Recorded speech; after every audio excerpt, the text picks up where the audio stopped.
Floor is open. Good morning, everyone. I am arriving open and ready to fill my cup. That's all I can say. Especially if this came to you in your meditation, I can only imagine. Actually, I can't imagine. So I'm going to sit and wait and find out. Bated breath. Thank you, Sally A. I'm so glad that you are arriving open and ready. Momo, how are you arriving today?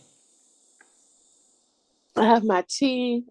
I'm arriving soft and tender. It's a new moon and I started my moon, so I guess I'm open. So I think I'm able to receive and discern. Oh, yes, Momo. We can literally say, dear one, that you are in the flow. Welcome. So glad that you are flowing and open. Who else would like to share? How are you arriving at the well of wisdom today? Well, to be totally honest, I must say that I forget Tamira to raise my hand. Forgive me, daughter. Uh, I feel like I've been swimming in the river Seine, and um, when Simone hurt her ankle and she rebounded and performed so excellently after that.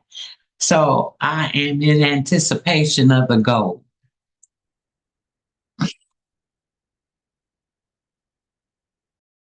Hey, Mama. Thank you so much for your honesty and for calling in the example of Simone, but talking about, the hurt that comes up and what we do with it, how we show up, right? When we are hurting, right? So I welcome that.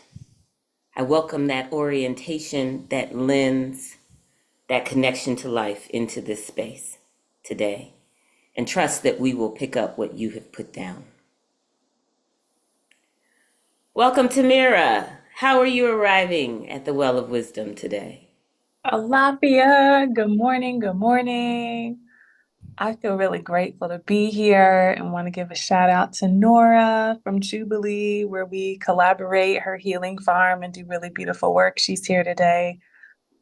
I feel good. We've been watching the Olympics too. And I'm just coming feeling rested and trusting and on the thread of Simone Biles.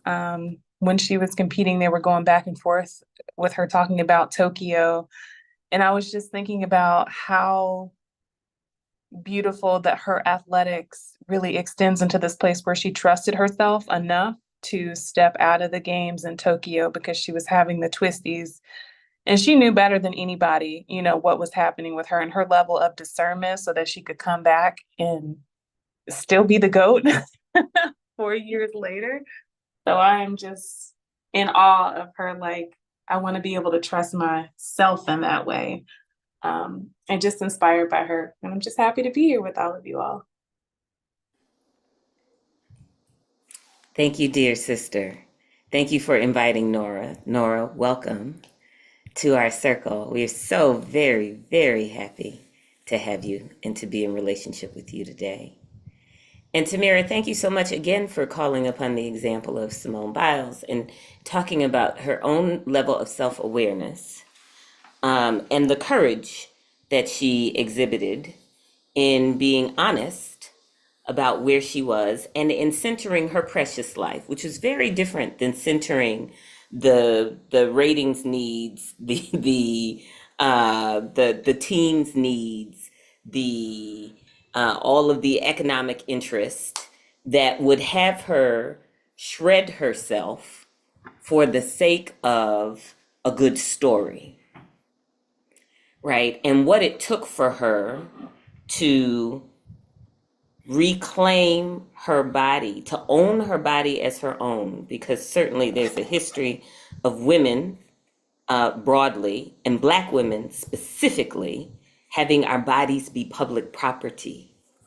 And the outrage that came when she said, no, no, my mind and body are not working together, and I need to sit this out,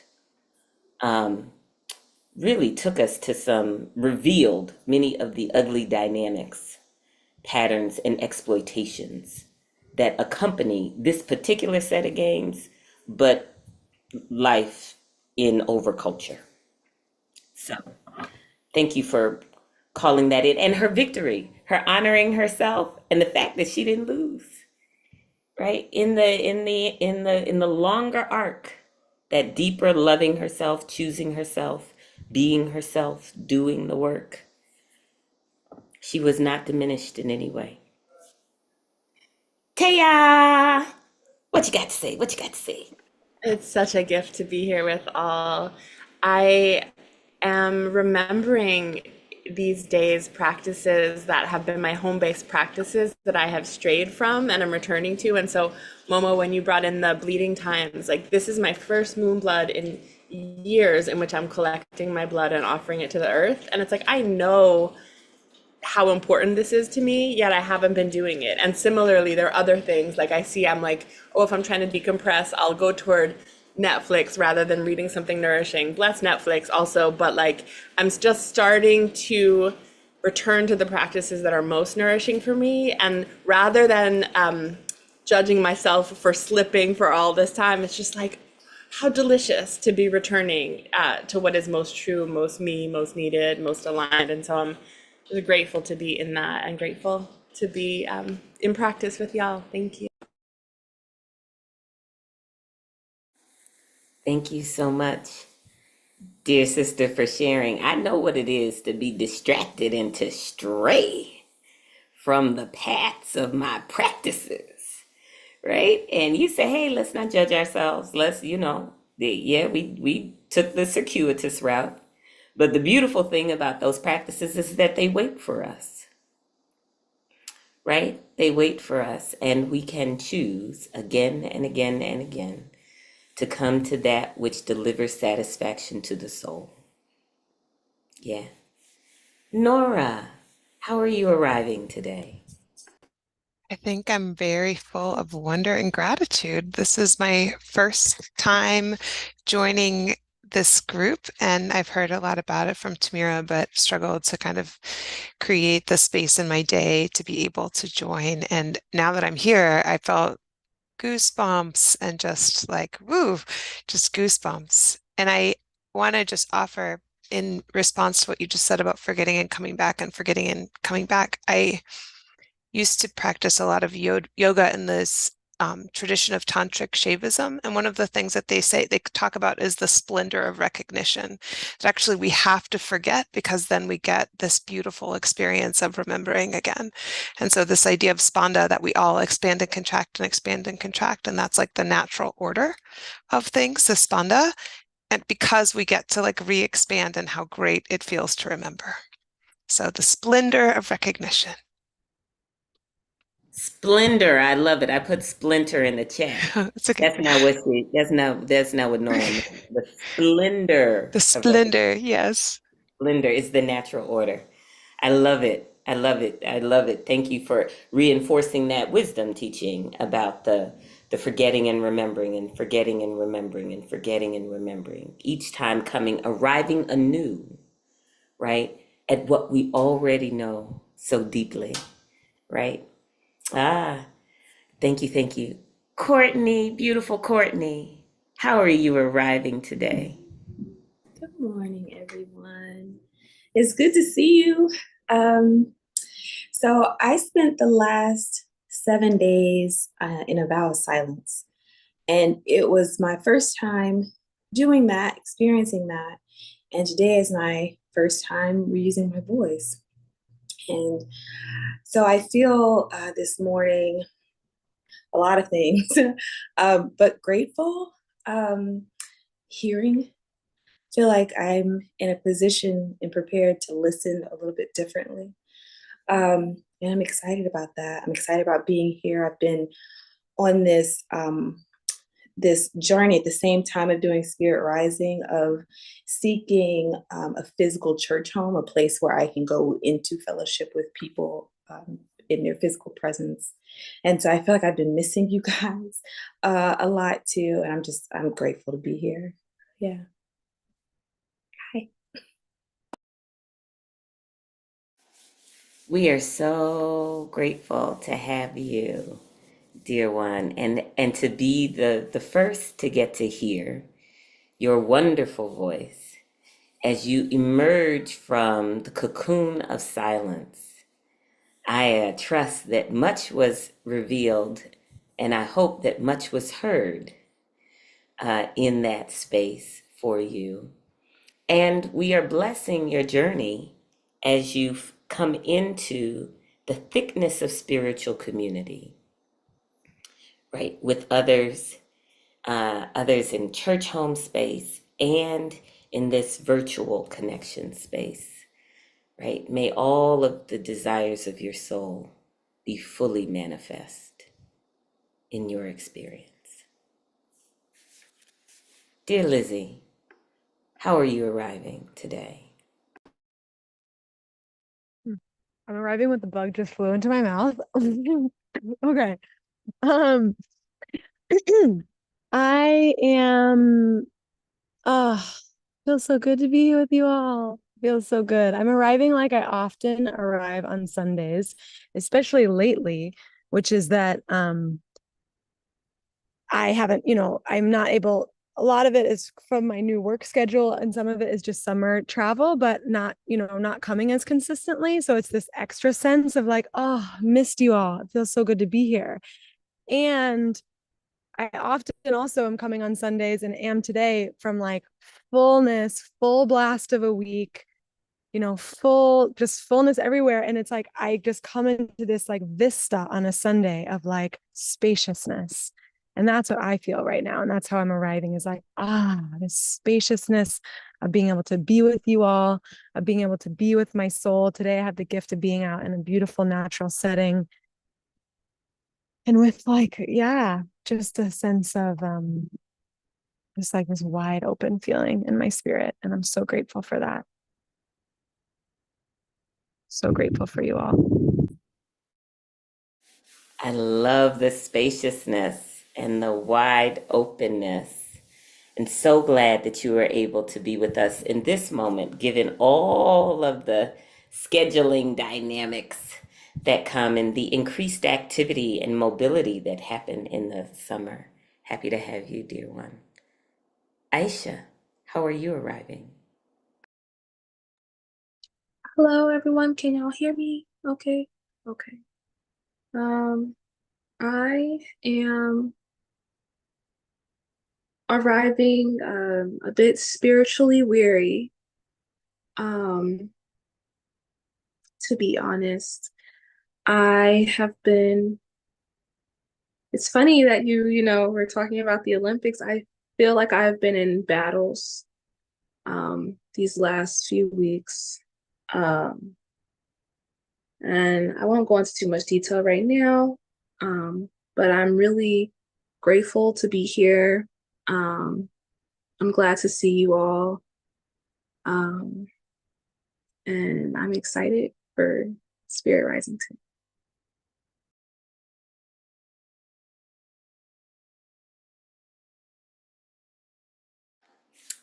Thank you, dear one, for sharing your truth.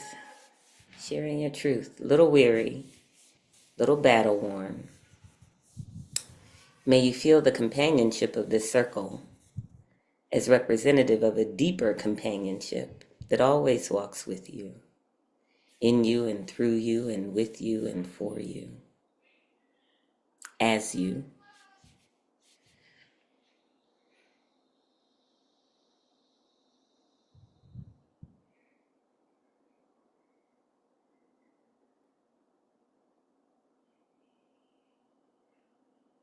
If there's any good news in the times when we are feeling battle weary. It is that despite all appearances, we are not alone.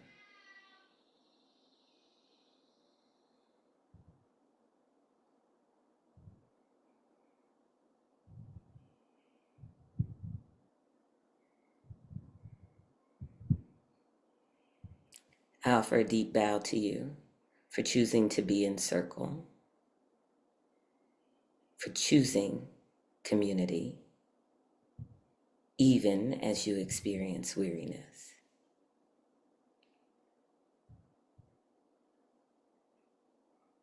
You could have made a different choice.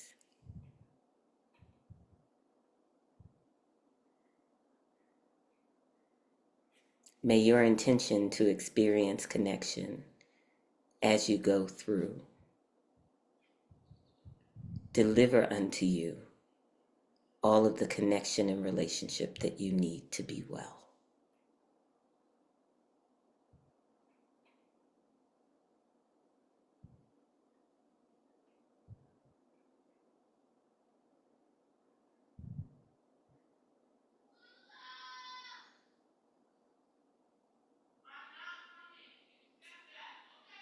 We love you.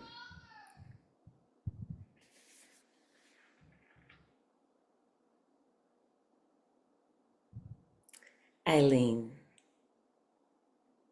how are you arriving today at the Well of Wisdom?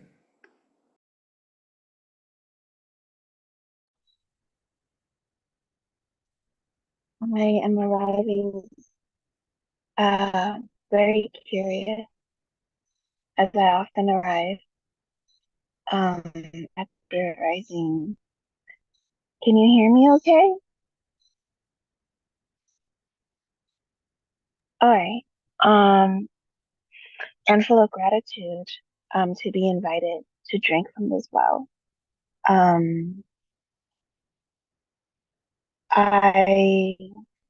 have been grappling with a series of unfortunate events, which one of which most of you already know. And then I recently got a note my the lease for my apartment is not being renewed, and I have 30 days as of August. And I've been in between both shock and anger, as well as deep curiosity about what this means for my life path, because just to have this series of kind of clearing happen so close to one another, I've been wondering what the rest of the world has to offer me, and what does relinquishing possessions mean? What does not having a permanent home mean? Is the universe pushing me towards fulfilling my purpose in some other way, in some other place? And what is the opportunity that I can gather from these calamities, which have been very much out of my control? I mean, in the first instance, I'm hit by a 16-year-old boy in a sports car, and in the second instance, I've been paying the rent on time, and like there's no warning, and I've been month to month, so they're within their right. So it's just really I feel like I'm living in a very interesting upheaval and an uprooting, and in the midst of it all, it's been steering me to really root into my own inner resources, to really like reflect on what they are and who I am, separate from having all these things that I also realized I may have taken for granted. Um, but and like what and so when I look at the idea of where's the opportunity here, like even the freedom of the fact that like I don't have a partner or children or even like family to fall back on, like I have complete like no reign.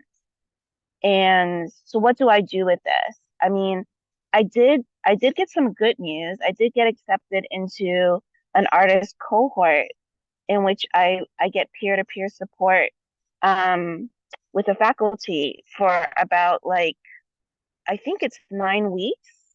Um so I believe I will be in St. Louis at least through mid-November.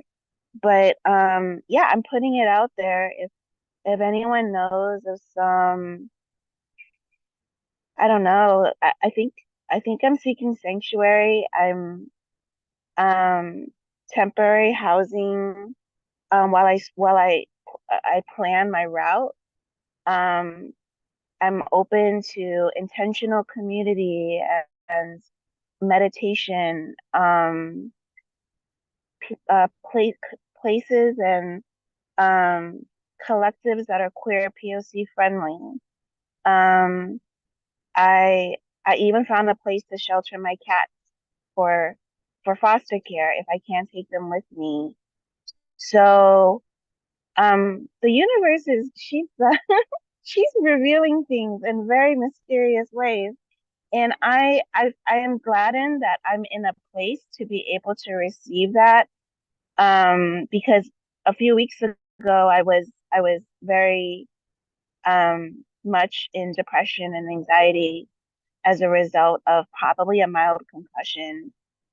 Um, and um, I could react to this news in a myriad of ways, which I am, but also um, I'm I'm glad in that I can look at the opportunity that lies on the other side.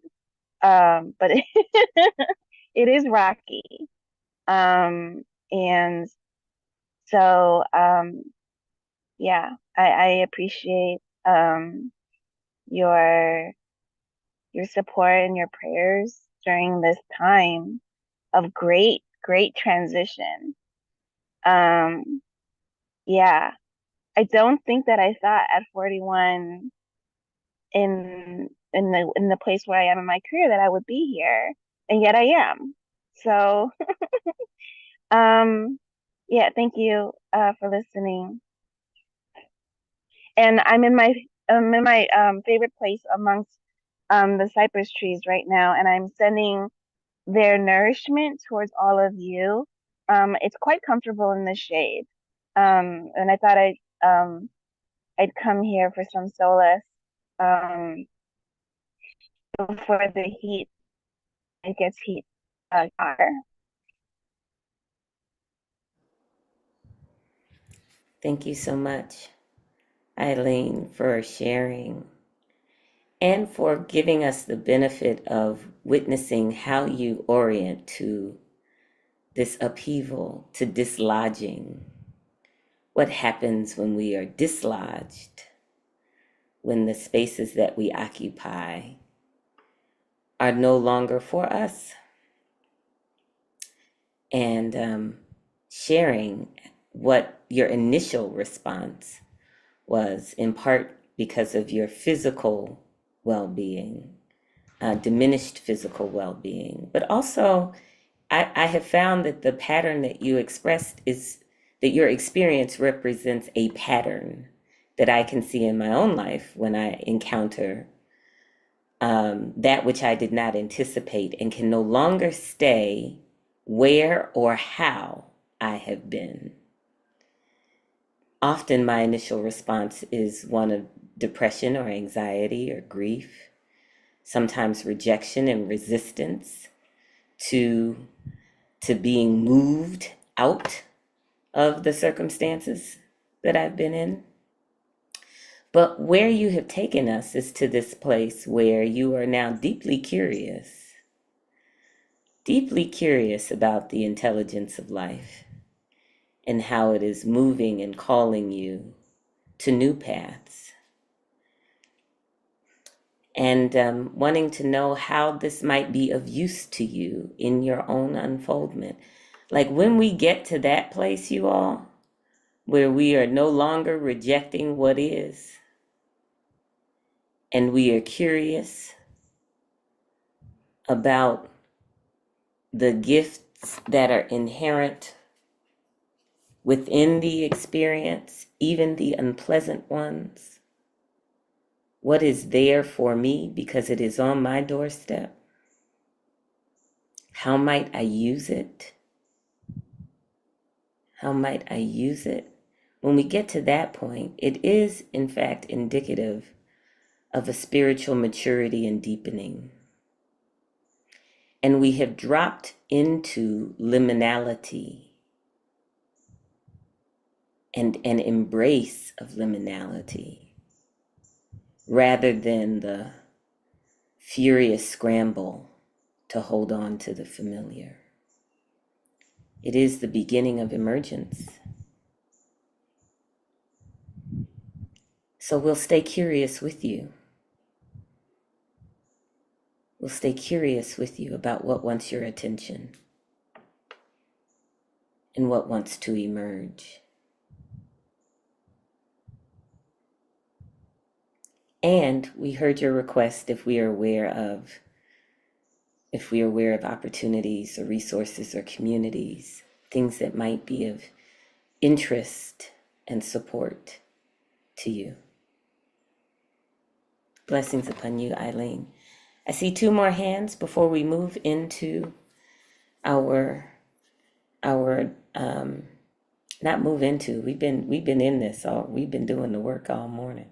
How about that in our arriving? But before we move a little bit deeper into the message for the day, Aisha, I saw your hand. Yes, I just wanted to tell you thank you again, Eileen, for sharing. Interestingly enough, I find that we're kind of in perhaps similar spaces in our lives. I'm also, I guess I'm embarking on a spiritual journey that involves me not having a permanent home as well for the next 9 months at least. And I didn't expect when I began planning for this, I didn't expect for so many of my attachments to fall away in the way that they have. My partner leaving me, rehoming my cats, and walking away from a lot of things and ways that I saw myself that I don't have access to anymore.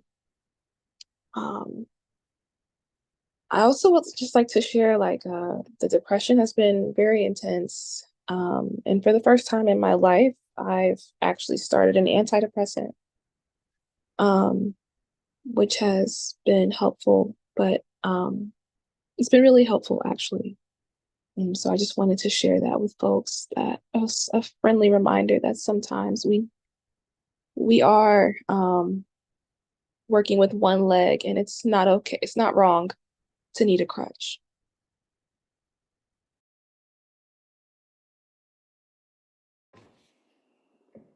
Thank you for sharing more of your experience, Aisha, and what is supporting you. I have come to define holistic more broadly than I initially did. I often thought of holistic in very dichotomous ways as being anti other things. And I will say that for me, holistic interventions can and do at times involve biochemical supports, right? And so blessings upon you as you get what it is you need to be well. Sweet tea. Good morning to you and the cat. How are you arriving today? Yes, Elfa says hi. I'm arriving okay. And I just have to put a shout out to Simone Biles and quote unquote being an older athlete. I was an older athlete too at 32. She's only 27, and that's quote unquote old for gymnasts. I laugh. But it is older for gymnasts. And I was just reading regarding the change in gymnastics for women and how they were exploited and made to be little girls and not eating well and everything else. And there's a whole change in the field of women's gymnastics where there's now older adults in their 50s that are doing gymnastics, women, um, which is amazing. And it was really nice to read this. I think it was in Atlantic, an article in the Atlantic or somewhere. Oh, the Guardian. I want to also put a shout out. I think a lot of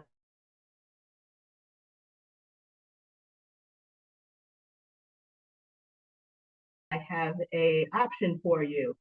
It's called Trusted House Sitters. I'm going to put the link into the chat for everybody.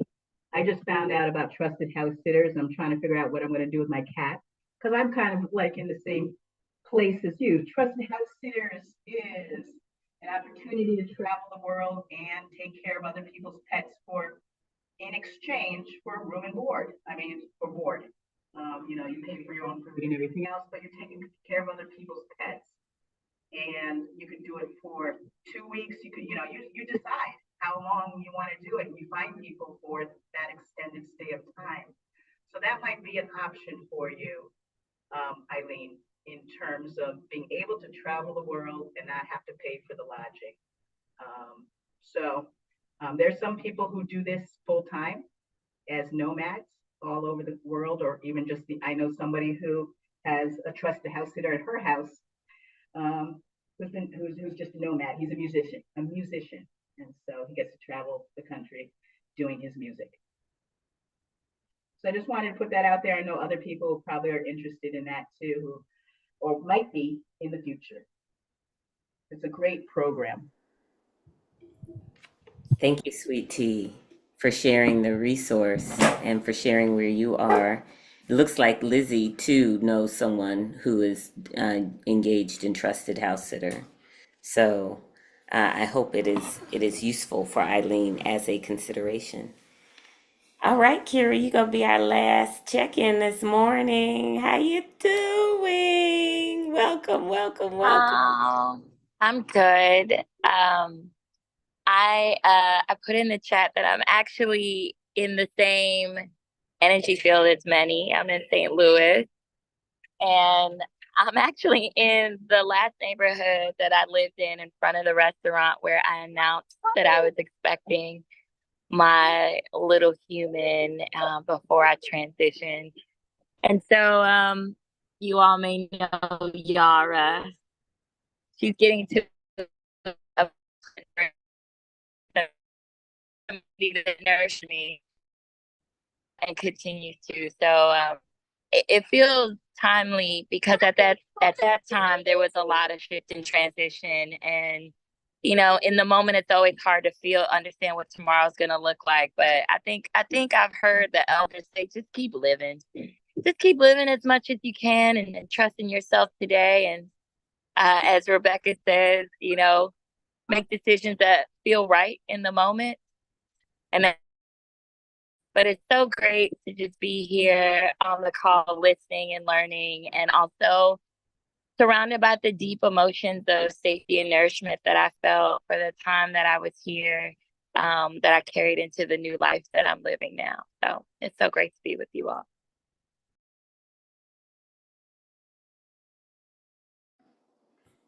It's so great to have you, Kira. We miss you. Hey. Mwah. Indeed, indeed. We are a community of traveling folk, don't you know? Interestingly enough, those who are Masons, I happen to be married to one, call themselves travelers. And I'm reminded of that when I think about you, Kira, and I think about the journeys before Aisha and Eileen, and that many of us have taken and are taking being traveling folk, going on walkabouts in this life. There's value. There's value in the journey. And sometimes we don't understand why we are being propelled to move differently. But if we just keep living, all will be revealed. Well, dear ones, we are all here. And I don't take for granted that we are all here, because you could be anywhere else with anyone else doing anything else. And yet you have chosen to be here. And to my knowledge, this constellation of souls have not been gathered together in this way, in this particular incarnation. And yet, for such a moment as this, we have all shown up at the well. I've got a PowerPoint presentation. Now, this will floor you because I've never done a PowerPoint presentation for Spirit Rising. Right? I do them for work all the time, but I've never done it for Spirit Rising, and yet this is what came to me today. So I'm gonna share this presentation, and we're gonna drop into as many of its components as possible. And if we don't finish, because I don't feel inclined to rush, if we don't finish, I might explore a dance with you, Carolyn, about next week. And see if we can keep it going, or I might swap with someone else this month as well, so that we can continue and deepen. You heard that our theme for today is Spiritual Olympics. So I'm going to share my screen. And I'm going to do... Can you all see my screen? Yes. Yes. Okay. So I want to talk about the Spiritual Olympics in the game of life, dear ones. In the game, these games are afoot. These games are afoot. And there's much to love about the Olympics. There's much to love and much to appreciate. But if I strip the Olympics down to some key elements, they are a series of sporting trials, right? Trials. And there's some things that are inherent in the trials, no matter what the sport or the discipline, right? These Olympics take place routinely, right? Occurring in cycles every 4 years for the sporting event. But I want you to think about your life, right? And the fact that the trials don't come once, right? Anybody ever had trials only come once? No, they are recurring. Sometimes they occur in patterns that we are able to discern, and sometimes they don't. But surely enough, they occur in cycles. They test and engage every dimension of being, of our beings, our minds, our bodies, our hearts, our spirits, our beliefs, our conditioning, our training, our support. All of that gets tested in the trials.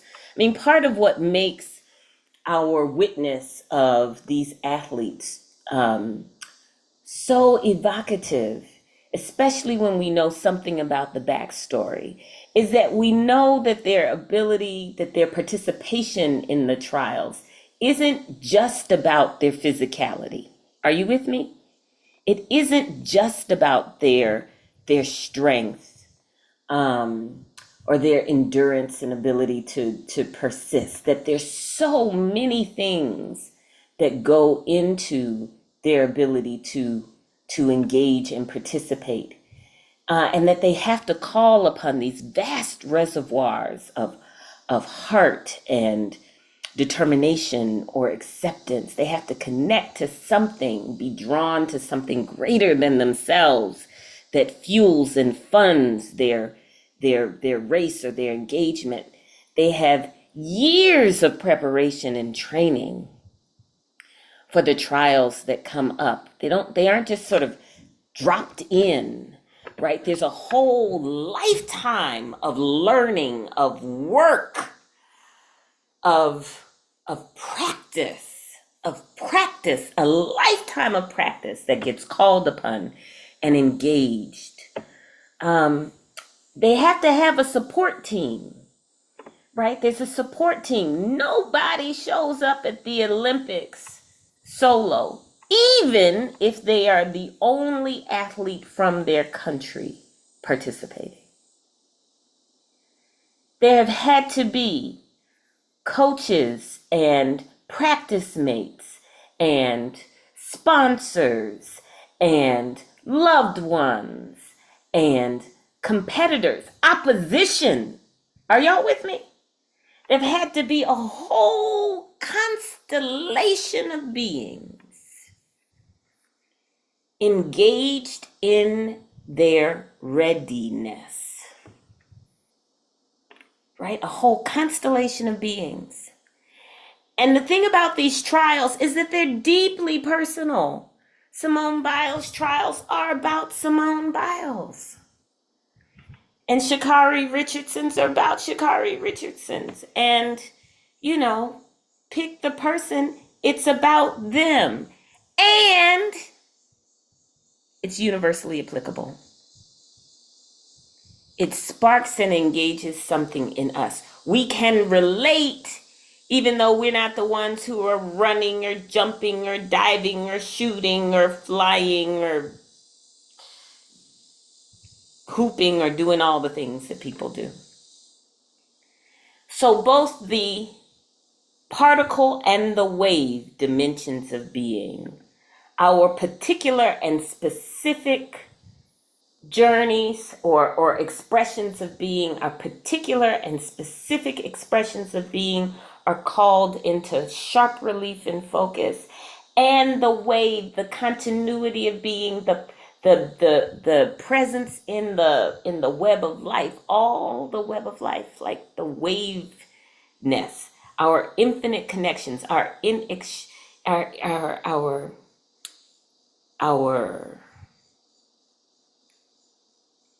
the infinity of our beings, we can relate, because their trials are our trials. Their successes, our successes. Their losses, our losses. Like we feel it. Right? And the thing about these trials, too, is that they locate us in a field of others. There are indeed competitors. There are indeed other participants in the Olympic trials. But really, it's about the athletes moving towards their highest selves. It isn't so much competition with the other people in the race, though that sense of otherness can be useful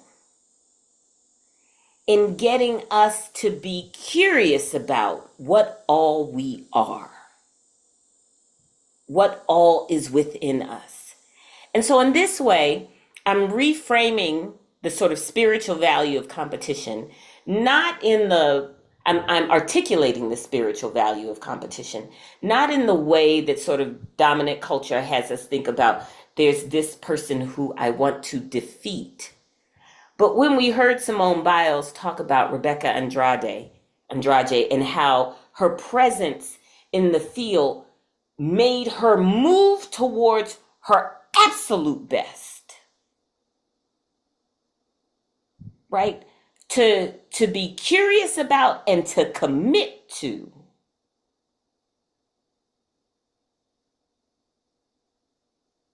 To be curious about and to commit to. Actualizing the greatest potential she could in herself. Pushing her fingers, finding where it is, and moving in that direction. That is what having others in the field can do for us. It's not about focusing on them and defeating them or being better than them as much as it is about the ways that their presence stimulates our curiosity and commitment to the greatest within us.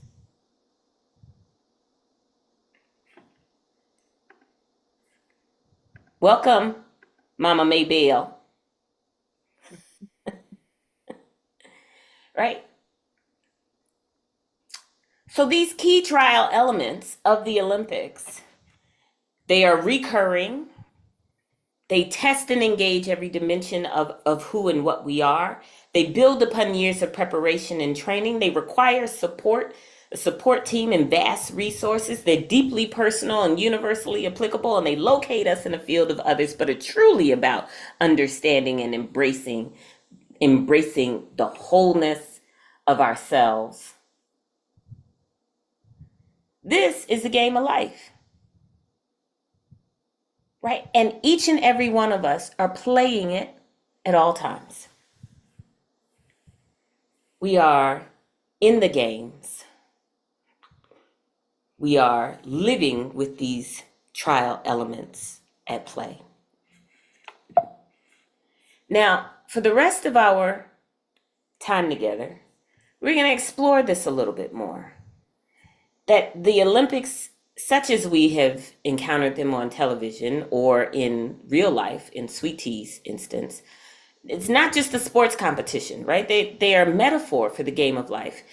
And they're a metaphor for the road to spiritual mastery, right? So all of those elements here, right, are key parts of what it takes and what spiritual mastery asks of us, how it engages us. And I want to talk about 5 specific trials in the spiritual Olympics. And I'd like us to explore some of these today, because I don't think we're going to get to all of them, truthfully. But I'd like us to explore some of them. So we got 5 rings for 5 trials. One is the love shot put. You know the shot put, where you take that ball and you spin and throw it as far as you can, right? How far and wide can we extend our love? And another is the forgiveness hurdles. You know, where you got to jump high and not be knocked down. What do you do when you get knocked down? When somebody knocks you down? When you knock somebody else down, interrupting their race, or they've knocked you down, interrupting yours such as you perceived it. The forgiveness hurdles. And then there's the passion race, where we run with all that we can, move with all that we are towards that which animates us at our core. And another is a peace dive, when we dive deep, deep, deep, deep, deep, deep, deep into the fissures of our experience, into the fragmented places. We go deep beneath the surface of things and touch where there is fracture and friction, with the intent of bringing peace, resolution, well-being, healing. And the last is the gratitude games. Hezekiah Walker has a song called Grateful. Ooh, it's one of my favorite songs. Right? Because there's so very much to be grateful for. Not the least of which is for life itself. So in these here spiritual Olympics, these are the 5 games, the 5 trials in these Olympics that we will explore together. Now I have to tell you something about these trials. I invite you to show up to the games, to show up to these trials, not with your ordinary consciousness, that is to say, with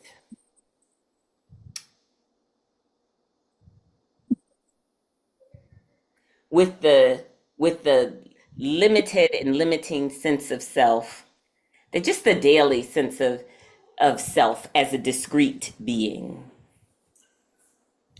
right? The Rebeccah is I am Rebeccah, and I am I'm a this and I'm a that, and I got kids and a husband and da da da da, the regular stuff, and I run a this and I have that. No, no, no. I invite you to there are the practice identities that we have that are often at the foreground of our awareness when we think of ourselves. When we think of ourselves, these are the things that come to heart or mind. I actually want us to, as we prepare to engage in the spiritual Olympics and spiritual trials, to drop into a deeper awareness of ourselves, the dimensionality and thickness of ourselves. I want you to invite into these trials and these games every you that ever was.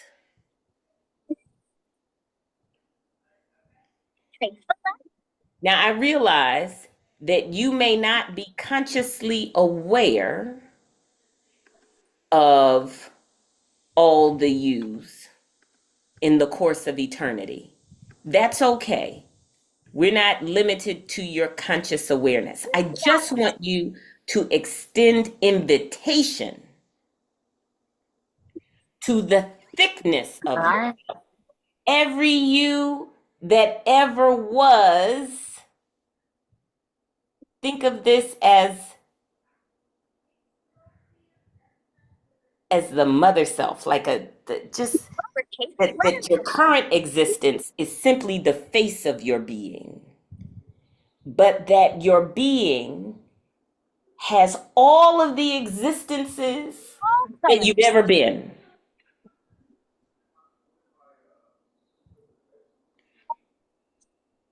We might call that your soul. Ha! Get that? Right? But it's a deep, deep self. It's not just the self that's practiced in this moment. And one moment. I'm gonna see who. Anybody else hearing sound other than me?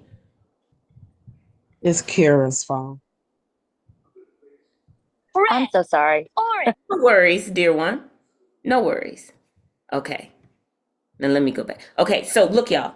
So I want you to just imagine. I want you to just imagine yourself, your thick self. I mean, you're really big. Like we're moving out of our sort of our particle selves into the waveness of our being. So every self that you have ever been is what you're going to call forth in these trials and go into the thickness of your being and all that has helped make up those selves, all the lineages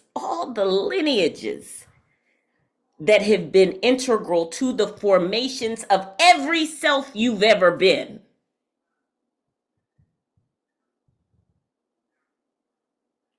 Like, can you even imagine that? Like, just even trying to imagine it. I mean, I now have a sense of myself as like a octopus. Like, I can't think, it's just a cosmic octopus. Like, it's just so many. Like, you know what I mean? Oh, I need a shirt that says cosmic octopus. Next time somebody asks me what I am, I'll say I'm a cosmic octopus. Right? But every lineage that has contributed to your precious existence, every lineage that has contributed to your precious existence in every existence you've ever been.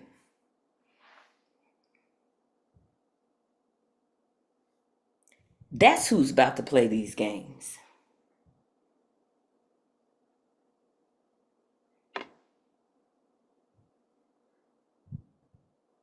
And truly, that's who's living your life.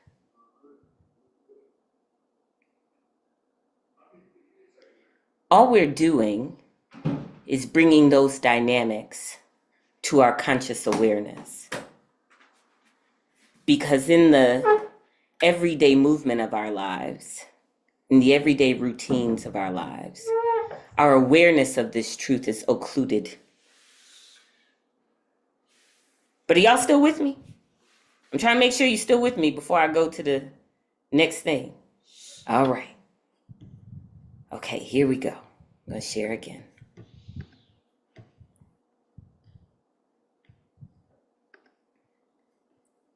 Okay. So we're going to bring this thickness of being to these Olympic Games. And we're going to start with the love shot put. So I want you to close your eyes if you can, if you're in a place, because these are really a series of guided meditations. And so we'll go into them and then we'll come out and reflect. So if you can, settle in for a moment. And let's take in a deep breath.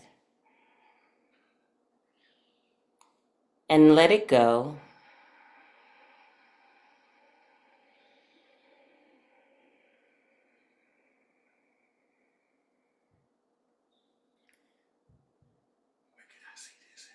Another deep breath.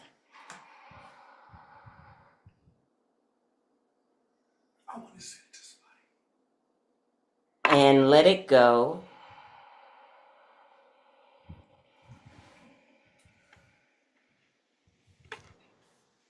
Third deep breath.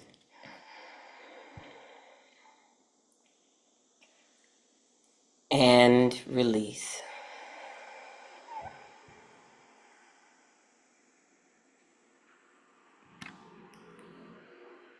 Now, as the thickness of you,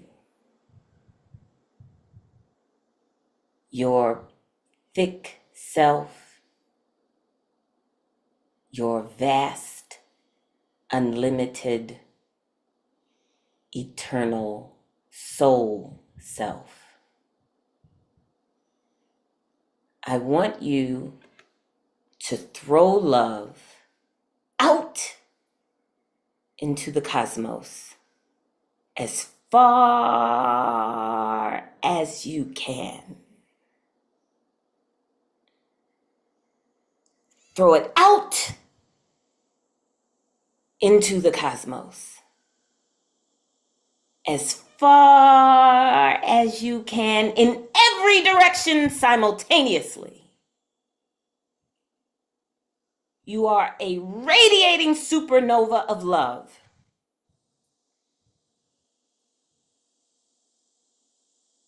Extend your love far and wide so that every being has what it needs to thrive and be well.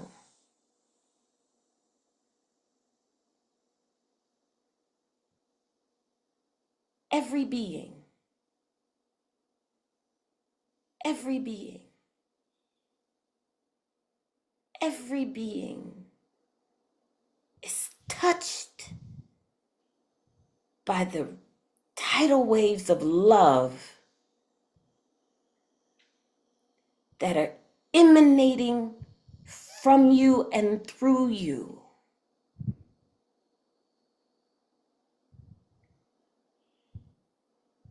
Send love. Call forth the antennaed ones. Call them up and send love to them.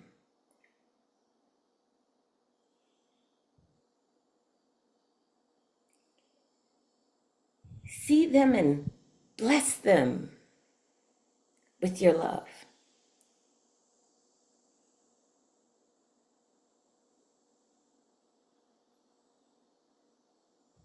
And send your love to the winged beings.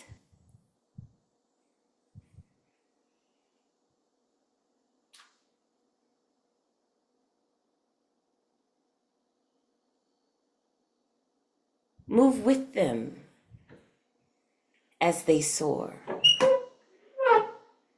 Be like the wind that caresses and enables flight.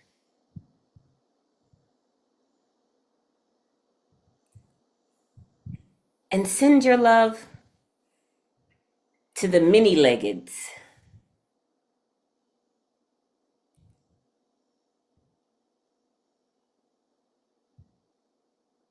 Be like the earth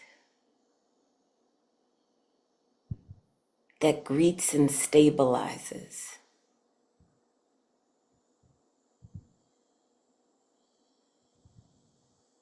That holds and serves as home.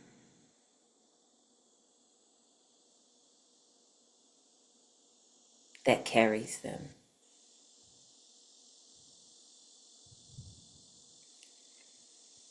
And send your love to the tree folk.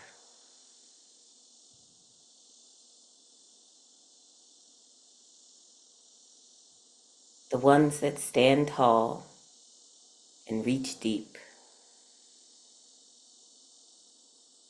The ones that stay.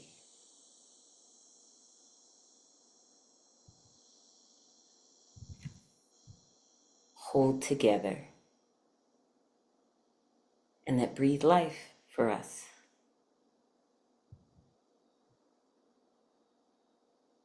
And move into the mother waters. And radiate your love to all the sea dwellers. All the sea dwellers who are in the ebb and the flow of life's currents. The river folk,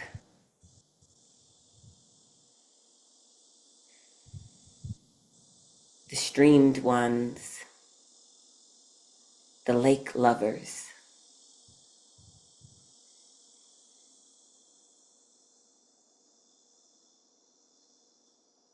And send your love out to the celestial ones. The gaseous, light-filled balls of fire.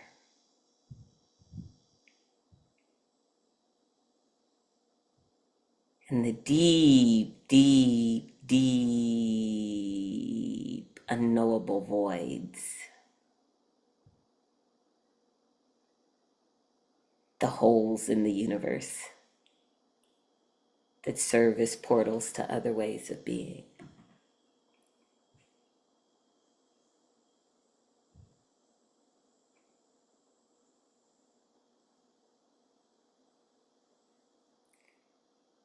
These are but a few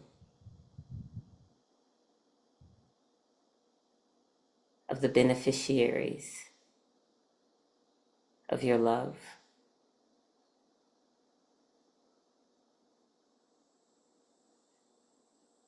Maybe not the ones that you pray for most often or surround most often, but surely relatives in the web of life.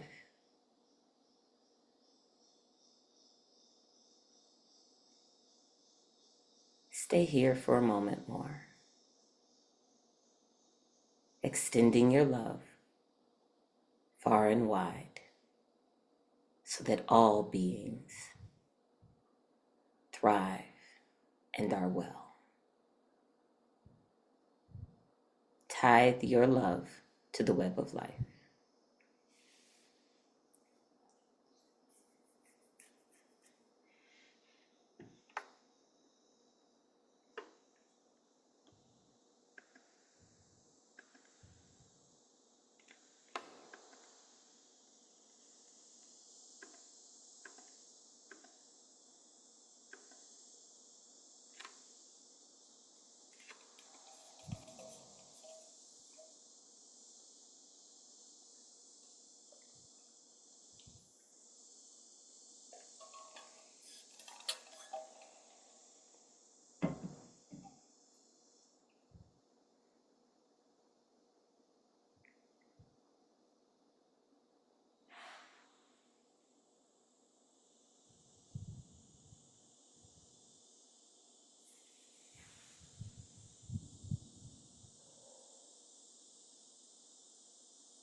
Take in a deep breath.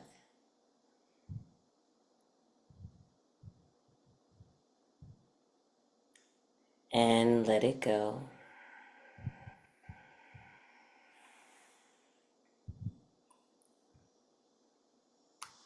Another deep breath.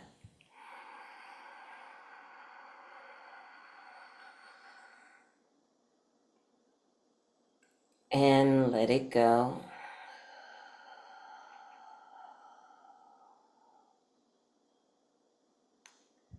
Third deep breath.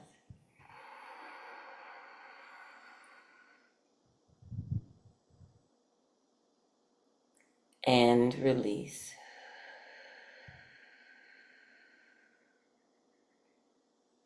And when you're ready, bring your attention back to our circle.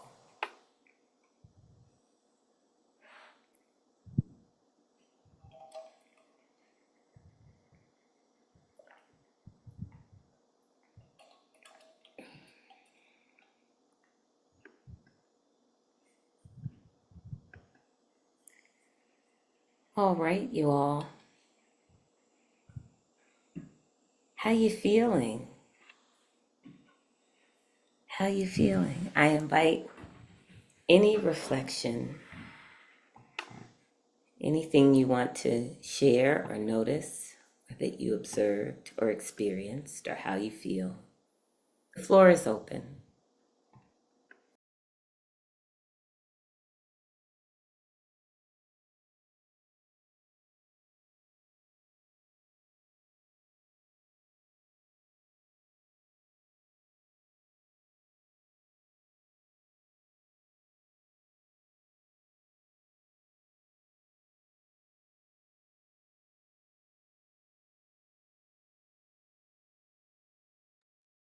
It was so hard to let go of that space that I was in, feeling so expansive and so radiant with love and the warmth of that just being extended out into the cosmos.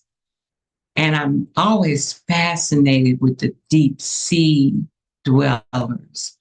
And I got all involved with the coral reefs and the sea turtles and the octopus when you talked about the cosmic octopus. And then coming back to how connected we are with the trees um, and expanding out to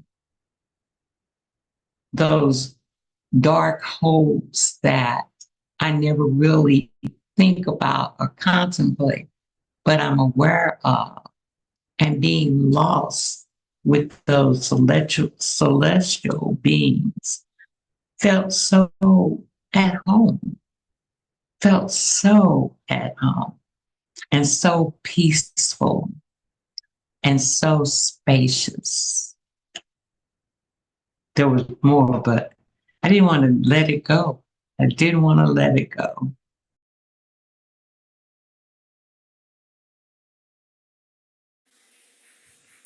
Thank you, Mama. Thank you. You know, we can do this, y'all. We can do this. We can do this on a daily basis,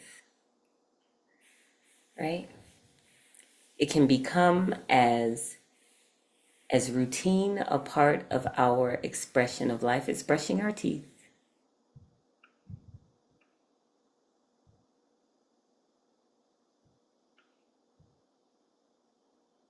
Sally, hey. I think as well as the same with me, Urena, I could go through the movement of the shot put and letting it go. But to think of me doing it all directions and as far as I could go was really overwhelming. But then when you broke it down into the air, the land and the sea and the celestial. It was a lot easier for me to do that because I want to know how a hummingbird flies upside down and backwards. Which is why I love the hummingbird because it's different. And then the seahorse the male who gives birth. I mean, it makes more sense to me that way. And then you suggest we could do this every day, and I'm like, I can start my mornings being a hummingbird. Okay.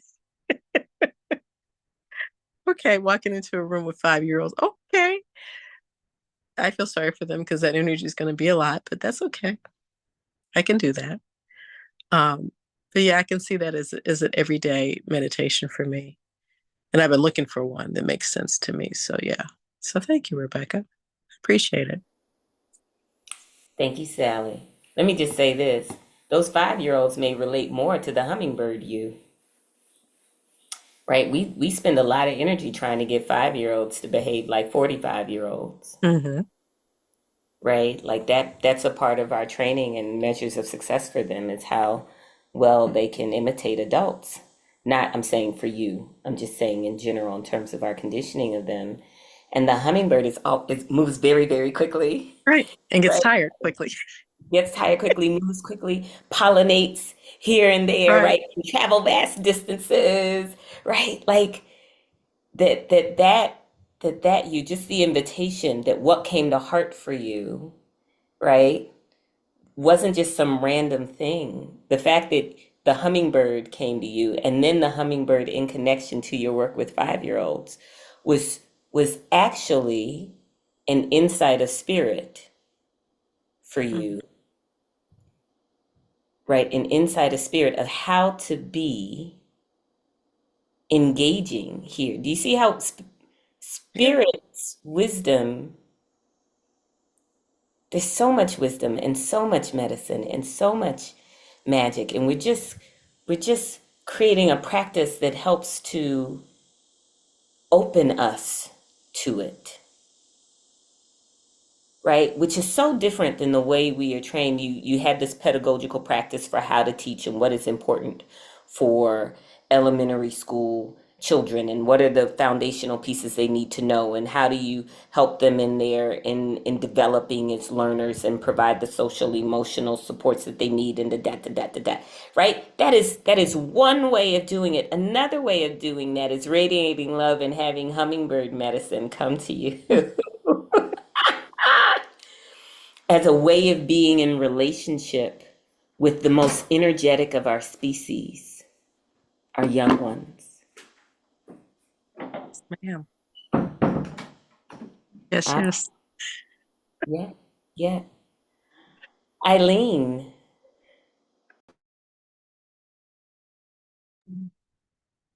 Um, it was really nice to feel that big and to literally take up space and spread love. It felt like the most giant way of meta practice that I've ever been invited. Um, and and also like a wonderful example of radical imagination. And I'm just so grateful to be invited to access that, and how right you are that we can access that whenever we want to. Um, and that just in in light of, yeah, like Lizzie touched upon it, all the small self and anxieties that we contend with every day. It was such a rewarding and liberatory um, practice to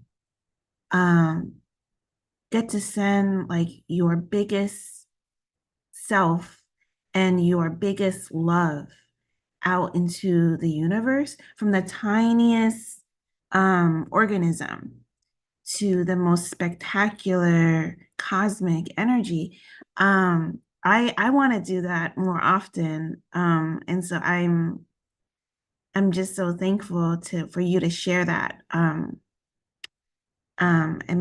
imagineering with us today. Thank you, Eileen. Thank you, Eileen. I love it. This is a practice in having our biggest selves extend our greatest love.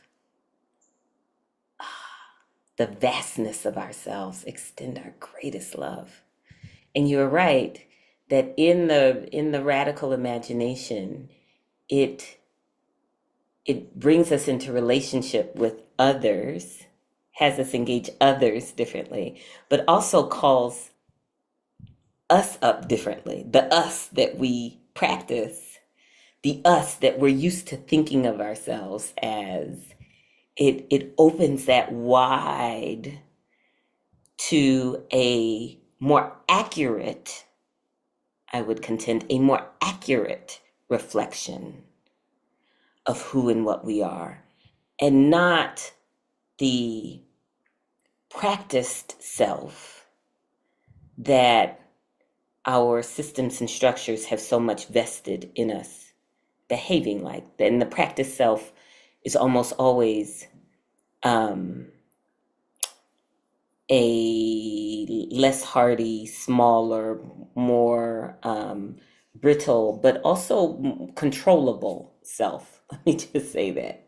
A controllable self is what is often most reinforced, or very reinforced. Hopefully that's not the case for you all, but my experience has been that the controllable self is the self that is often the one that gets the most attention. So this bigger self is a wild self. It's a wild whole being.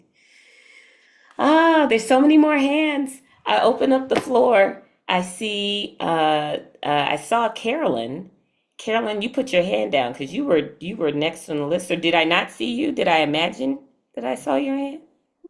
I feel now that I maybe have nothing new to add, but just praise for the experience of expanding our being and becoming conduits of love beyond our small selves. Just praise for that experience. And I guess the tie that I'm making is the Olympics is all about kind of like this warriorship, and this is spiritual warriorship to me, is that I can choose to walk in this world connected to my greater dimensions of being and channel love from that place, which is so much grander than what happens when I inhabit my small sense of self. And another thing that was coming through for me in this meditation is just reclaiming innocence, because I was blessed to live on the land as a child, and I just spent a lot of time like loving, just with a childlike heart, just delighting and loving countless myriad beings. And I find that my life now is awakening that heart in me. And I know that that is our natural heart. I know that is all of our natural heart, that we just delight in life. And this meditation helped me to really be in that heart. Thank you. And I love the co-counseling definition of love is how we naturally feel about one another. And I would say one another and all beings. That is my understanding of love and what is natural. Yes. Thank you, Carolyn. Momo. So I thought my brain wasn't working because I was like, I can't focus. So I was like up shaking, just shaking and playing. And I was like, oh, I have energy again because I'm like rearranging my room. And I was like, oh, as I saw watch my body just like get up and like do what it needed to do. So I think that it actually worked once I just kind of like stopped forcing myself to do a certain thing. I appreciate that, Momo. Go with the flow of your body. right? In its own, it has its own interpretations and movements. Aisha. Thank you so much, Miss Rebecca, for guiding us through that. I feel like this year has been the year of me failing a lot, and getting a lot of it, just getting it all wrong, basically. And some weeks ago, I was at my altar and I was praying, and I found myself feeling like the only thing I had to offer were tears. And that was all that I had, not only for even like my spirits, but everyone around me. And hadn't realized I've been feeling that way kind of consistently until today. In this practice, you reminded me that I have love that I can offer as well. So thank you.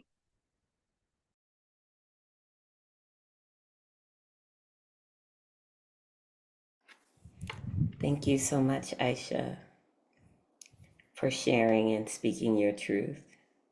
I'm so glad you're coming into the remembrance that there's more that you have to offer. And I will say that when what we have to offer life is our tears, it will drink deeply of them.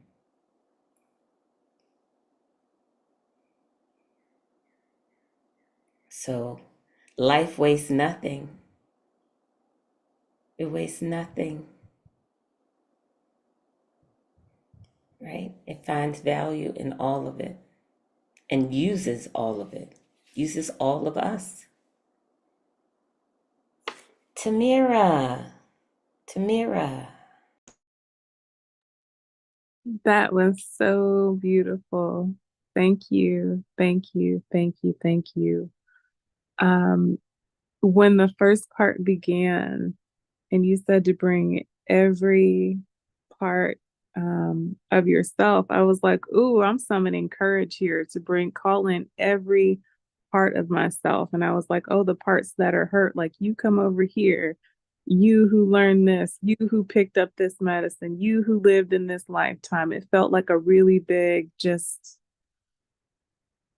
like a settling and an integration before you could even put anything out. It was just like really calling in these parts of self and grounding and rooting in them. And so I deeply appreciated like the courage it was like to tap into and do that. I've been wanting to start a meditation practice again, and I had been bouncing around, but nothing had really stuck because all these meditations were about like calling something in. And when we finished, I was like, oh, I can radiate out.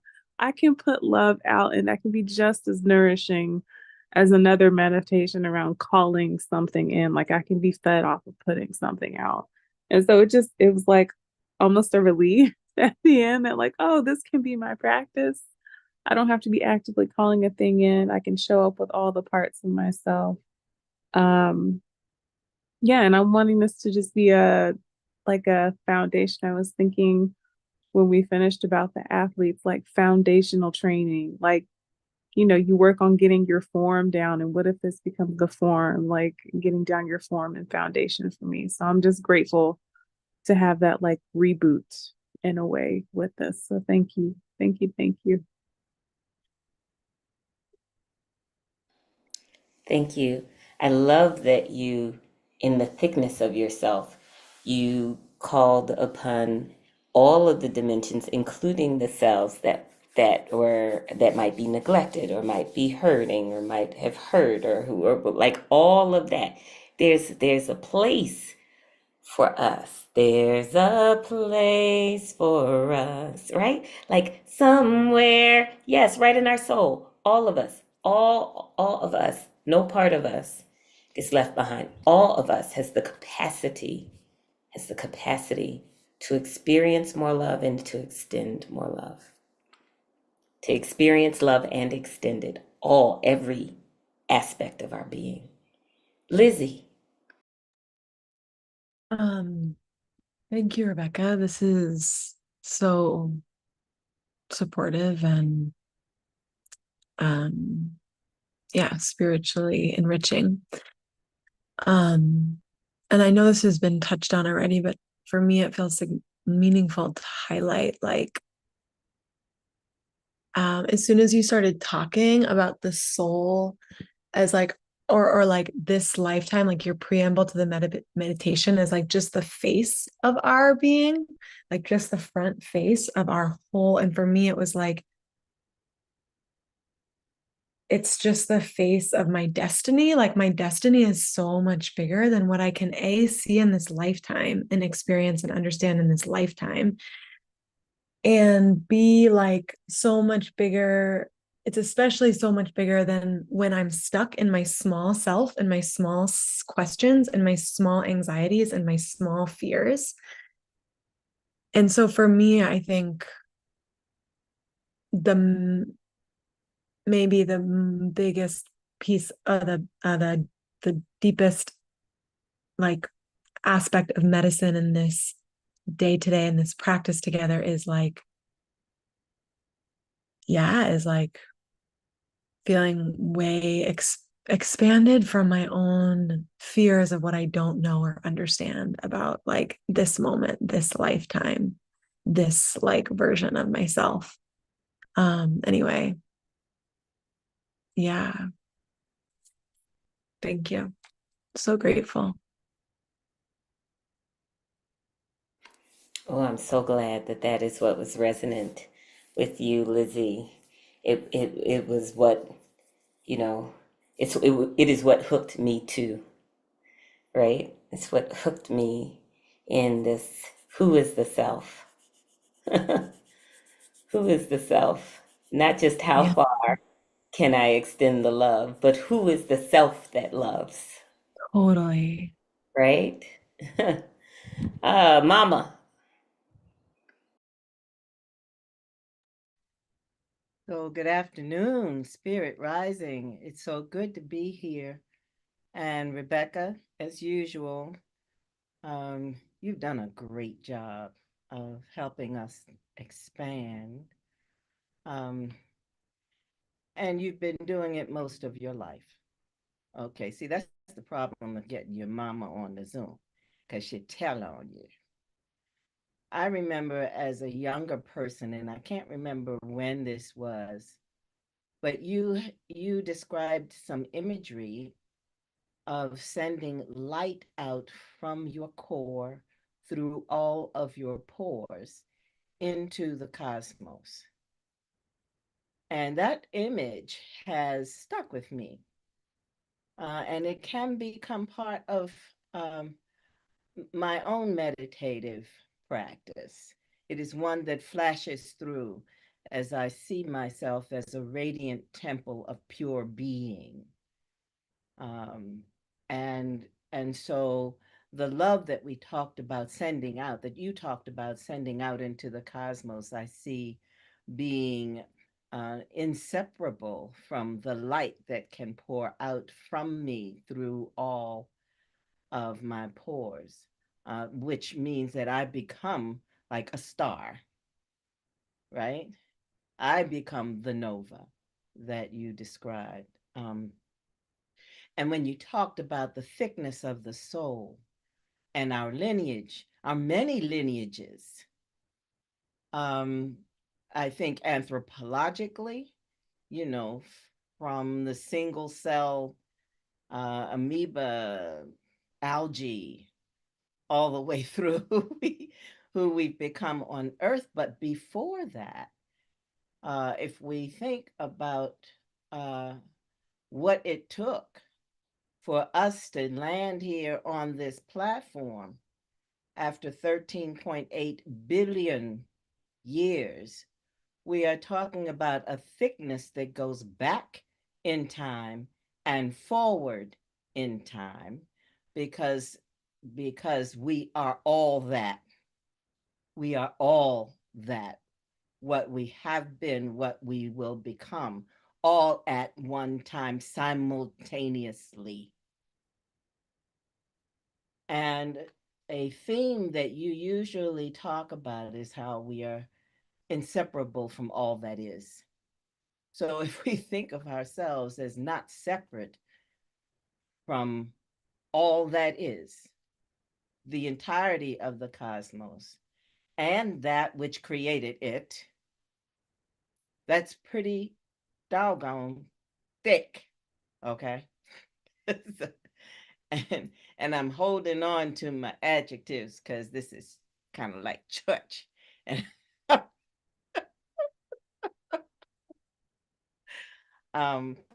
so and I'm reminded too, finally, of something Maya Angelou said, but which can be expanded in the context of this conversation. She was talking about people walking into a room. She said something to the order, and I can't remember. I'm having to paraphrase.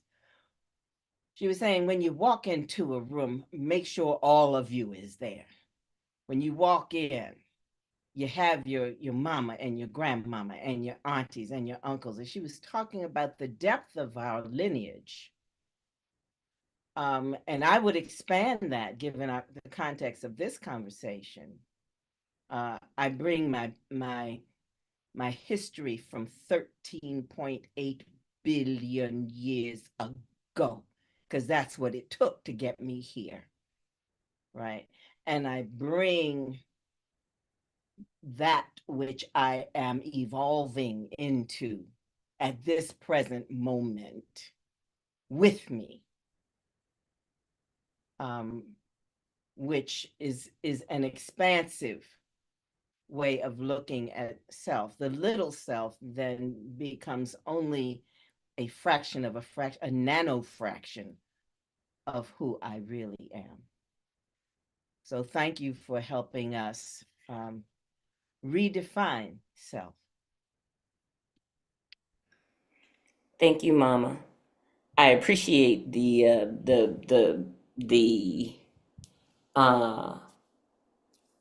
I appreciate you inviting us into this sort of the vastness of time. 13.4 billion years of time. The Big Banged into being, right? And to think about and to embrace the lineages beyond the anthropomorphic, right? That truly there's the human lineages that contributed to our existence. But that human lineage is a relatively young lineage, right?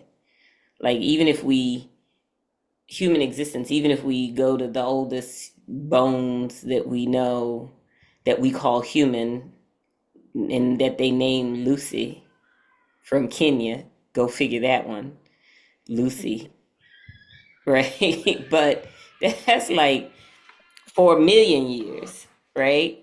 And if you connect that then to primate lineage and you connect that to, and you just keep going back to single cell organisms on this planet alone, you're at another 4 billion years. And then you go back to the being made up of stardust, right?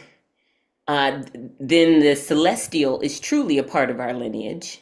Our lineage is too, right? But it gets us as small as single-celled organisms that contributed to the formation of the multi-celled complex life forms that we call ourselves, to the cosmic and celestial beings that we call stars and star systems and all those things that contributed. Like, man, the lineage then gets so wide as to be everything at every time. Exactly. Right?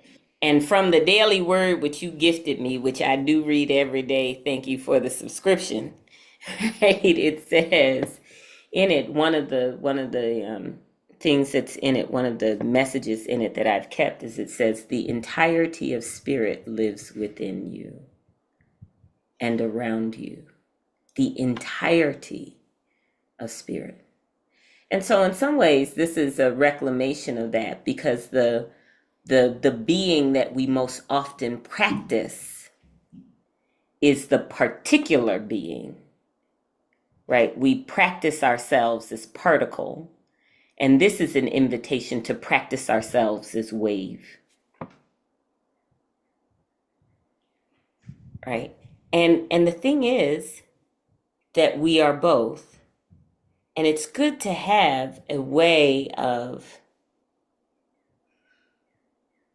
routinely exploring the thickness of our being and our connectedness to all of life, along with our particular expressions in whatever moment, culture, context, relationship, expression, or form we find ourselves in. Yeah. Erin, welcome, welcome. Thank you. Yeah, thank you so much. Yeah, I just feel really full. And yeah, I just want to put into words, you know, in this way in community that what really came up for me was like the thickness of my heart. You know, it was kind of like this, like when my mind can't remember these things, like it was this experience of like, oh, like my heart knows this, like my heart remembers this. And also like it was like when, you know, and I think it's your full permission, Rebeccah, and also like being a part of a community where we're allowed to go here. It was like, whoa, just like this energy from my heart, like every dimension of my heart, you know, my multi-dimensional heart that wanted to like, that did like wrap around the whole earth and could go higher than I think I've ever even imagined, you know, which is revealing to me like this invitation to trust deeply. Yeah, like the thickness of my heart, like the memories of my heart, the like wisdom of heart. And especially like when held in the heart of community like this, where we like have permission. Yeah. Yeah, that's all. Well, thank you so much, Erin. I appreciate that. Yeah, I appreciate your framing about the thickness of our hearts, you know? There's a way that our mind it feels like it can only conceive of so much, but the heart has like so many chambers. Like the heart is the seat of the soul. It's the seat of the soul, and it does not forget its connection to all, even though it can be bruised and battered.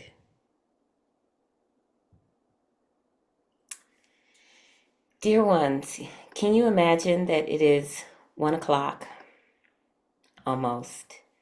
And I got to tell you, we only got through one ring. And I also have to tell you that the whole thing came as a download. So, and I was able, I'm going to show you. So here's my promise. If you'd like, I'm going to do it as a, let's see. Oh, no. View. So this is the whole deck, and it materialized this morning out of an early morning meditation with a series of practices for each one of these things. So if you would like, you all tell me how you would like to proceed. I can email and you can have the deck, right? And you can do the practices at home, which we want you to. And that can be it. If you would like to do some of this practice together, still also let me know. And then the other possibility is I can work with my fellow spiritual midwives, and we can see if we can hold space for these practices in our weeks to come. So I am open to the will and the way of the group. Mama, and then I Delisha. would like to have the deck. Okay. Because I'd like to use it in at least 2 other settings. But there's nothing that can substitute for doing it in community like this. And I get so much from the sharing that we've had this morning, and that we always have whenever I come to Spirit Rising. So I'd like both and. Okay. Yes, ma'am. Delisha? Did I see Delicia's? That was an accident, but but I will say that I would love to do it together. I love learning how everyone else is experiencing and what they're taking, and just deepens the lesson for me each time. Okay. All right. And then Sally A, I see your hand up. I'd like all three. Absolutely. Okay. Absolutely. Thank you. Okay. Yes, and thank you. Okay. So everyone, look for your, I'm going to send it to, I'm going to see if I can't find a Spirit Rising email. When you get Spirit Rising emails, y'all, they don't come from me. They actually come from Adande. So I'm going to see if I can find an old one and copy and send it to all of you today. You Like can I just send it to me, Rebecca. Okay. You can send it to me and I'll send it out with the slideshow from today. Wonderful. Okay, so Desiree, I'm going to send it to you as soon as we're off this call. So everyone, look at your inboxes. You'll have it today. You'll have it this afternoon, and then I'll work with our Spirit Rising team to see if we can't hold some space throughout the month to do these other, because there are four others, and they are, hopefully they are useful. It's a useful download. I am experiencing them as useful. You're reflecting back that they are. So we'll see where else we want to go here. And then I'm going to turn and allow for some announcements, because I know we've got some things coming up both with Carolyn and with Aaron. But Sally A, is your hand still up, or are you done? I'm done. I forgot to. Okay. Yeah. Sweet tea. Oh, thank you, Rebecca. This was great. This was wonderful. And I don't know, you were, I think, on vacation, but Adande did do a Olympic trial. And I don't know if we had the recording or not, but she did do Olympic trials. So I don't know if she's on here today. I don't think she is. But anyways, this is wonderful. I'm waiting for the announcements, and my questions, I don't know what's happening with that retreat next week, or this week, I guess. I guess the week is to this week. The details. Yeah, we'll allow for the announcements, then we'll move into those. Something quickly for me, and then I'll turn it to Carolyn, and then I'll turn it to Aaron, because we got a lot of good stuff coming up, you all, in this month of August. So here's an update on Clay, which is the space that we currently operate out of. I met with the leaders of St. Louis University, and it looks like they are pulling out of that agreement and that arrangement with Clay, and that's an immutable fact at this point. It does not sound like SLPS is going to close the school.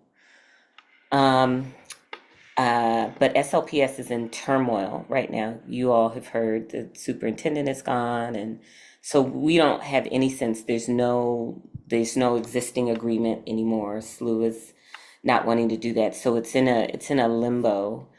So the best thing for us to do, so that means no more resourcing from SLU. They had a person who helped manage the building and do the things, so that person's term of service is going to end this month.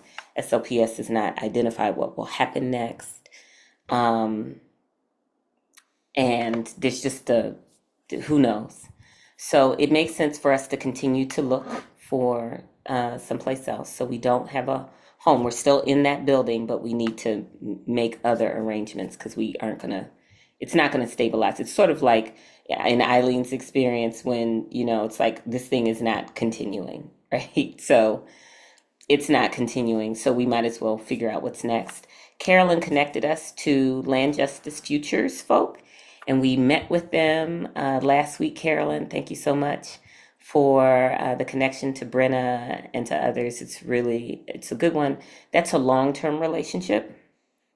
So I don't know. I remain hopeful, and we're leaning into some other things they've got going on, mother law and some other things that are really exciting.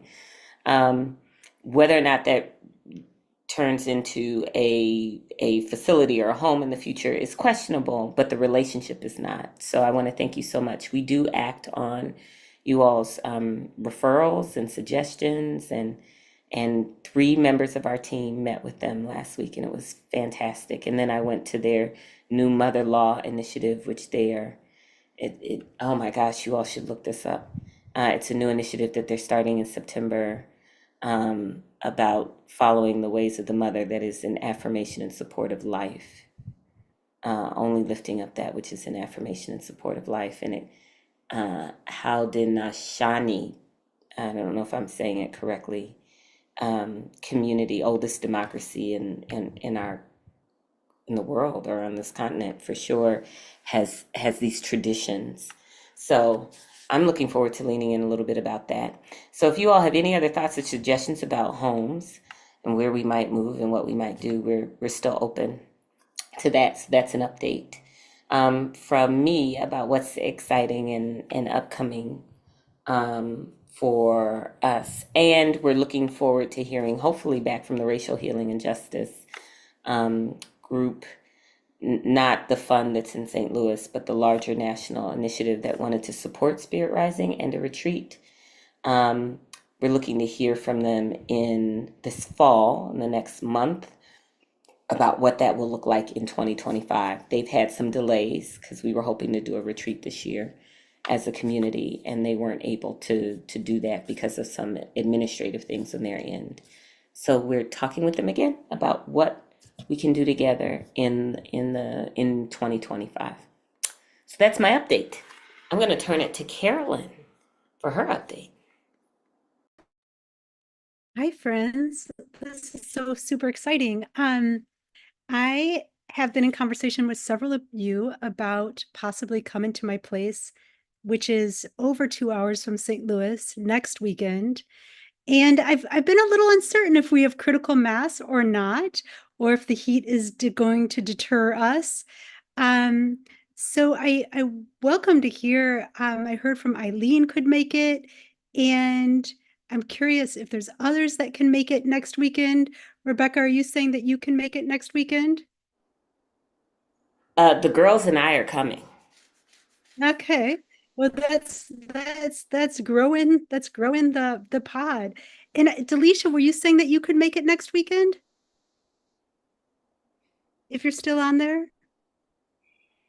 I think Delisha was game as Sorry, I'm well. here. So Are you saying this coming up weekend, right? Like yes, yeah, August 10th. Mhm. yeah. I can. I will say when you just said the heat, I was like, oh yeah, it has been ridiculously hot, but I am still down. Love it. Well, we have cold water and we have an air-conditioned house, so I think we'll be really good. And sweet tea, I imagine people will gather here. I'll try to be just firm, gather here around 11:30 on Saturday. And Courtney's planning to join too. So gosh, we got a lot of folks coming. So let's plan on gathering at my house 11:30 or 12. Bring a swimming suit. I'm going to send an email out that has directions and other things. My partner, Michael, in his generosity, has already enthusiastically agreed to cook for us. But I'll be sending you an email that welcomes you, gives you directions, and says, is there anything you can't eat? And yeah, Rebeccah, can we bring food too? I think, of course, you can bring food, but I don't want people to need to bring food. So I'm gonna send an email, and I want everyone just to respond so that I know if anyone's planning to stay overnight. We have just about 2 or 3 spaces in our house for staying overnight. But there's also an Airbnb just on the road. So I'm gonna send all of that in an email today. How does that sound? I'm really delighted to be hosting you. And yes, carpooling, I'll just send it's tricky because when I send out an email, through this, we don't have each other's email addresses. in phone numbers. And that makes it tricky for carpooling. So I wonder, Courtney, Sweet Tea, Eileen, Delisha, if you might just put your information in the chat right now. Because that's hard for me to coordinate otherwise, because I don't have people's numbers and stuff. Wonderful. Hey, and Rebeccah, I Carol, just asked. we're gonna be late because our family has therapy every Saturday morning at 9:30. Sure. So we won't be to you until we'll come straight from therapy, but it goes until 10:30. Wonderful. So, you might be here around 1, and I think the invitation for people is just to show up, between 11:30 and 1:30. Is there anyone in this circle other than Eileen who might be wanting to stay on Saturday night? Okay. Courtney, you might be wanting to stay with us? We would be delighted to have you. Okay. So that makes my house probably filled unless someone wants to sleep on a couch kind of thing. But I'm going to put all of that in the email, and I'll be thrilled to host you all. You're welcome to bring a favorite food, but we'll also buy a bunch of basics. Okay. And Rebeccah, will you and your daughters be heading out that night? Yeah. Okay, wonderful. We're gonna go home. Okay. Make sure you bring swimsuits. We got all the floaty things you could ever want. Okay. Okay. Praise, yay. Really excited. Thank you, Caroline. Thank you for opening up your home to us and the farm. It's wonderful. Erin's got wonderful news for us. Yeah, I just want to invite everybody. I'm going to put it in the chat, the link, but I've co-created and I'm co-hosting a online global summit that begins the Monday after Carolyn's gathering. So it's August 12th through the 16th. And we have like 31 amazing speakers, a lot of whom are part of our community. So Rebeccah will be speaking, Carolyn will be speaking, Teoma, Adande. And it's called Resurrecting the Goddess, Rewilding Christianity with the Divine Feminine. So it's just a lot of really deep wisdom in the sacred she and sort of like how it's always been present in the what I call the Christ light lineage, and how like it's really doing amazing she's really doing amazing things today for for this lineage. And by she, I mean like we, all of us. And so the summit is a lot of online participation, but then there's a lot of live events too. And the Thursday of the summit week, so August 15th, we're going to do a summit version of Salon for the Soul. It's at 6:30 on Thursday night. So just would really welcome everybody. And last year, we had over 1,000 people sign up for the summit. And this year, we're just hoping to just like keep growing the beauty and the goodness. And I feel so grateful, for this community's just like support and love and participation. So thanks. Please come. We'd love to see you. It's going to be really good. It already is. It's already like really juicy. Yeah. Thanks, So Rebecca. that's Thursday, August 15th, right? Yes, the 15th. Yep. From 6:30 to 7:30? 6:30 to 8, I think we have, but yeah. Okay, everybody, if you can mark your calendars, if you're able to join us for our Salon for the Soul, but with the Goddess Summit. Hey. Happening. It's happening. Ooh. Well, you all, we have managed to spend a perfectly good first Sunday of the month with each other. And I am so very grateful for your presence, for your openness, for your willingness to try something different, for the sharing that you brought and the wisdom that you co-wove. It's been a beautiful, beautiful, beautiful start to this week. Blessings upon you as you move through the week and as you continue along your spiritual journey and our collective journey. May you experience all of the love that is yours. All of the love that is yours. So be prepared for an overabundance of love. May you be greeted by love in every place, in every space, in every time that you find yourself this week. May you be companioned by the most benevolent universe on the journey. All right. Ashe, amen. Have a wonderful, wonderful rest of your week. See some of you on Saturday, others of you on Sunday on our call. Unmute yourselves. Thank you. Goodbye. Thank you, Rebecca. Thank you, everyone. Be blessed. Bye, everyone.